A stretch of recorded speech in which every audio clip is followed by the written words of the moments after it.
Are you priests and pretend to teach this people and to understand the spirit of prophesying and yet desire to know of me what these things mean?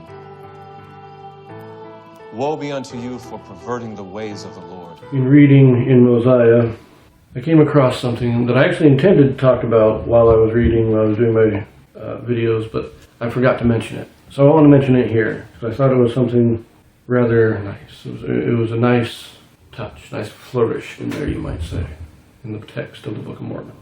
So if you'll recall, way back there in the story of Abinadi, when Abinadi is first arrested, and they're cross-examining him, and it says that he withstands them in all their questions. Then we read this. This is chapter 12, verses 20 and 21. It says, And it came to pass that one of them said unto him, What meaneth the words which are written, and which have been taught by our fathers, saying, How beautiful upon the mountains are the feet of him that bringeth good tidings, that publisheth peace, that bringeth good tidings of good, that publisheth salvation, that saith unto Zion, Thy God reigneth.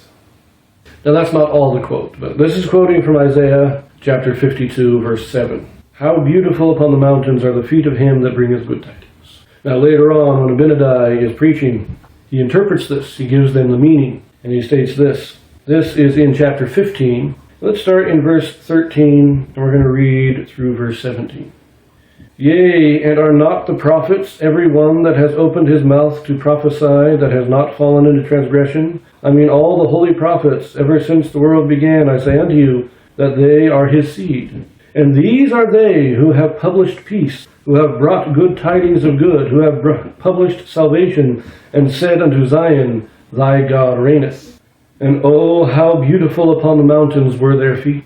And again, how beautiful upon the mountains are the feet of those that are still publishing peace. And again, how beautiful upon the mountains are the feet of those who shall hereafter publish peace. Yea, from this time, henceforth, and forever.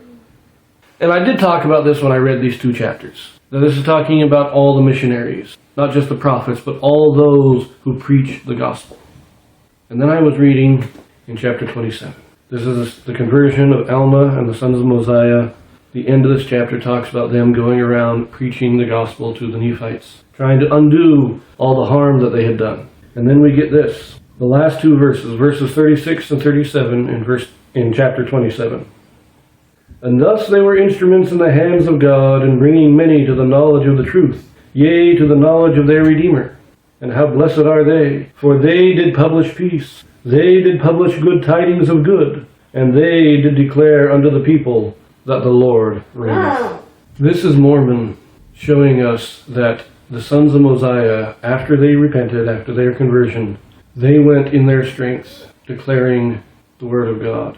In fulfillment of the words of Isaiah. This callback, this quoting here, he's quoting Isaiah again.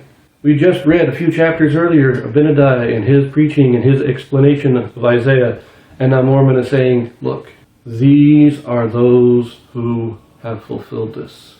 He's showing us, he's not stating directly that, look, this is what Isaiah said, this is what it means, but he's showing us in this subtle way that the sons of Mosiah and those who preach the gospel as they did are the ones that Isaiah and Abinadi were talking about earlier in the record. And if you pay attention, if you pay close attention to the text in the Book of Mormon, you will see many of these callbacks, many of these quotes to earlier writings, these references. They don't state it directly, just like here. Mormon doesn't say that they were blessed just as Abinadi said and then quotes it. No, he just gives us the quote, because that's how the ancient writers were.